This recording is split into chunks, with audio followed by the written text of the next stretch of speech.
El siglo XIX fue la época de la Reforma en México. Un siglo antes, Yucatán había participado de manera neutral en los conflictos bélicos de la independencia y la intervención norteamericana. Por lo tanto, Yucatán se mantuvo como una república independiente, pero esto no duró mucho, pues al año siguiente se reincorporó al país. Durante el mismo siglo se desarrolló la industria nequenera y azucarera, las cuales dieron un auge económico a Yucatán. Sin embargo, las condiciones laborales y sociales en las que vivían los trabajadores, quienes principalmente pertenecían al pueblo maya, eran inadecuadas, injustas y era menospreciada la identidad de los indígenas. Debido a lo anterior, se originó la inconformidad de dichos indígenas, dando inicio a la guerra de castas. Otros sucesos de relevancia en la península de Yucatán fueron la separación del estado de Campeche y la ley en contra de la venta de los esclavos mayas. Ambas propuestas fueron realizadas por el entonces presidente Benito Juárez. Además, se puede mencionar la visita de la emperatriz Carlota a la ciudad de Mérida.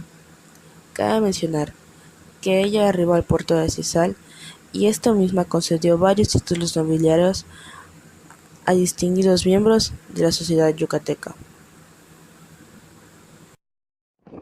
Las características de las comunidades mayas entre los siglos XVIII y XIX no eran muy diferentes a las de la época colonial.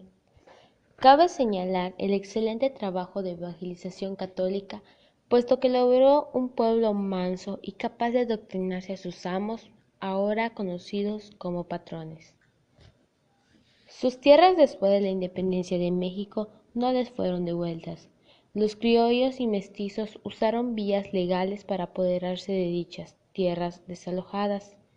Los indígenas pasaron de encomendados a sirvientes, para luego volverse peones. En la mayoría de los casos, ellos en las fincas o haciendas nacían, vivían, trabajaban y morían. Sin embargo, no todos los mayas estuvieron viviendo en esas condiciones. Algunos se refugiaron en la selva para evitar las amenazas de los blancos. Otros se volvieron bandoleros y otros eran comerciados por esclavos o llevados a Cuba para su uso hasta que en 1861 Benito Juárez prohibió este tipo de abusos.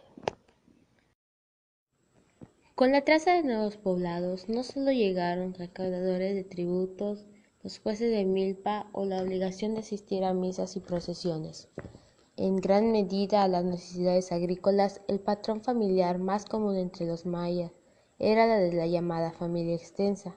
Aquí donde los hijos varones, aun después de estar casados, siguen viviendo en la casa del padre o en sus cercanías, tal como se estima en la actualidad en la mayor parte de las comunidades mayas. Durante la Guerra de Castas, las principales actividades económicas que se llevaban a cabo eran la cosecha de la caña de azúcar y el trabajo del enequem. Conforme pasó el tiempo, después de la Guerra de Castas, estos dos trabajos se fueron quedando atrás, por lo que surgieron nuevos trabajos como la ganadería y la agricultura, que ocuparon el lugar principal en cuanto a las actividades económicas de Yucatán después de la Guerra de Castas. La Constitución de Cádiz introdujo amplias reformas de tinte liberal en la estructura absolutista hispana, del mismo modo que abrió nuevas perspectivas de las provincias de ultramar y reconoció los derechos de los naturales y vecinos de ellas. Los sanjuanistas, llamados así por el lugar donde se reunían, la sacristía de la ermita de San Juan Bautista, de la ciudad de Mérida, fue precursora de la independencia de la colonia. Los integrantes de esta organización tenían un espíritu progresista y amor por la libertad.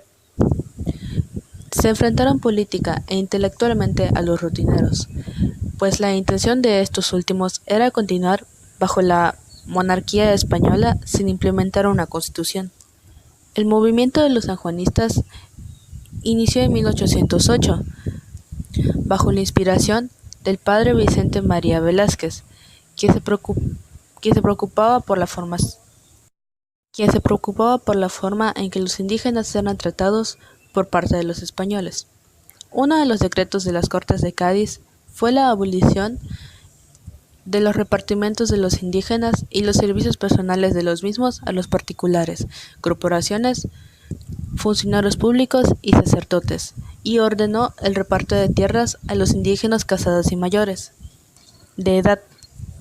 El 4 de mayo de 1814, en Valencia, Fernando VII declaró la nulidad de la Constitución de Cádiz y los decretos que la sucedieron, pues clasificó a los trabajos de la corte como abusivos y atentatorios ante la corona. Restableció el absolutismo, borrando en consecuencia las avanzadas reformas implantadas de tales leyes. Esto llegó a Yucatán en forma de rumores, pero cuando la situación se fue aclarando y se redujeron las dudas de la restauración del absolutismo, se exhortó a los habitantes de la colonia a obedecer la voluntad real, lo que acordó la disolución de la Constitución. En 1820, Juan Riego obliga a Fernando VII a restaurar la Constitución de Cádiz, poniendo en vigencia de nuevo las medidas liberales que había suspendido en 1814. El último gobernante de la colonia en Yucatán fue Juan María Echeverrí, quien convocó una junta para acordar lo que se estimaba más conveniente respecto a la independencia de Yucatán, el 15 de septiembre de 1821.